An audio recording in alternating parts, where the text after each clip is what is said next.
एक साल बाद मणिपुर में फिर से एनडीए सरकार बनने जा रही है। विधायकों की मीटिंग में पूर्व स्पीकर युमनाम खेमचंद सिंह को सर्वसम्मति से विधायक दल का नेता चुना।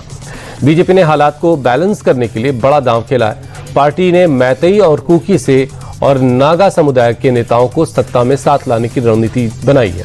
मैतेई समुदाय से खेमचंद सिंह मुख्यमंत्री होंगे, वहीं कुकी समुदाय से आने वाले नेमचा किपगेन और नागा समुदाय से लोसी दिखो डिप्टी सीएम बनेंगे। कर्नाटक विधानसभा में पूरी रात हाई वोल्टेज ड्रामा चलता रहा। बीजेपी और उसकी सहयोगी जेडीएस के विधायकों ने रात भर विधानसभा के बाहर प्रदर्शन किया। विधायकों ने सुबह का नाश्ता भी विधानसभा में ही किया। बीजेपी और JDS excise minister RB Timmapur के इस्तीफे पर अड़ी है। उनका आरोप है कि एक्साइज डिपार्टमेंट में बड़े पैमाने पर भ्रष्टाचार हुआ है। कथित घोटाला 6,000 करोड़ रुपए का बताया जा रहा है।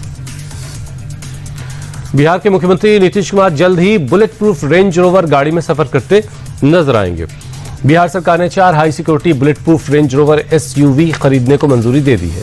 अधिकारियों ने बताया कि यह फैसला पूरी तरह से सुरक्षा के कारणों से लिया गया है। हालांकि अभी इन गाड़ियों के मॉडल और उसकी कीमत सार्वजनिक नहीं की गई है, लेकिन माना जा रहा है कि बुलेट प्रूफ होने के कारण इनकी कीमत काफी ज्यादा होगी।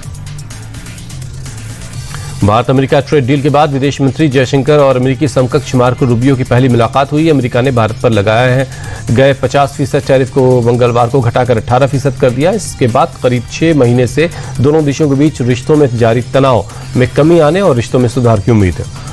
अमेरिकी विदेश मंत्री मार्को रूबियो ने जयशंकर से हुई मुलाकात को द्विपक्षीय रिश्तों को मजबूत करने की दिशा में बड़ा कदम बताया। भारत और अमेरिका के बीच ऐतिहासिक ट्रेड डील कैसे हुई, इसे लेकर कॉमर्स मिनिस्टर पीयूष गोयल का बयान आया। उन्होंने बताया कि पीएम मोदी ने सभी के हित को ध्यान में रखकर डील करवाई है। कृषि, एमएसएमई से लेकर हर क्षेत्र को बम्पर मुनाफा होगा। पीयूष गोयल ने अमेरिकी राष्ट्रपति ट्रंप का भी आभार जताया। उनके मुताबिक ये डील पड़ोसी देशों की तुलना में सबसे अच्छी है। इससे भारत में इन्वेस्टमेंट का अंबार लगेगा। मुंबई के छत्रपति शिवाजी महाराज एयरपोर्ट पर यात्रियों की सुरक्षा में बड़ी चूक हुई। बीती रात यहां एयर इंडिया और इंडिगो एयरलाइंस के 2 विमान के विंग आपस में टकरा गए। हादसा के वक्त दोनों विमान में यात्री मौजूद थे। हालांकि इस टक्कर के तुरंत बाद दोनों विमान से सभी यात्रियों को सुरक्षित बाहर निकाल लिया गया और कोई भी जख्मी नहीं हुआ है। इस हादसे के बाद दोनों विमानों को ग्राउंड कर दिया गया। डीजीसीए ग्राउंड क्लियरेंस में चूक की जांच कर रही है। त्योहारों से पहले दिल्ली वालों को मुख्यमंत्री रेखा गुप्ता ने बड़ा तोहफा दिया है। सीएम ने ऐलान किया कि अब से हर होली और दिवाली पर दिल्ली की महिलाओं को फ्री एलपीजी सिलेंडर दिया जाएगा। ये राहत उन परिवारों को मिलेगी जिनके पास वैध राशन कार्ड होगा। दिल्ली वालों को योजना के तहत 853 रुपए उनके अकाउंट में मिलेंगे, जिससे वो सिलेंडर खरीद पाएंगे। सरकार इसके लिए अलग से 242 करोड़ रुपए का फंड जारी करेगी।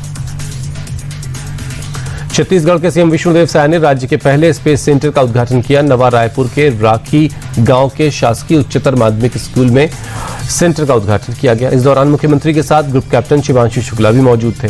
मुख्यमंत्री ने कहा कि विज्ञान अब किताबों तक सीमित नहीं रहेगा। रायपुर का स्पेस सेंटर में क्वालिफाइड क्लीन रूम, डेंट सैटेलाइट लेबोरेटरी, ग्राउंड स्टेशन और मिशन कंट्रोल सेंटर जैसे एडवांस सुविधाएं रखी गई हैं।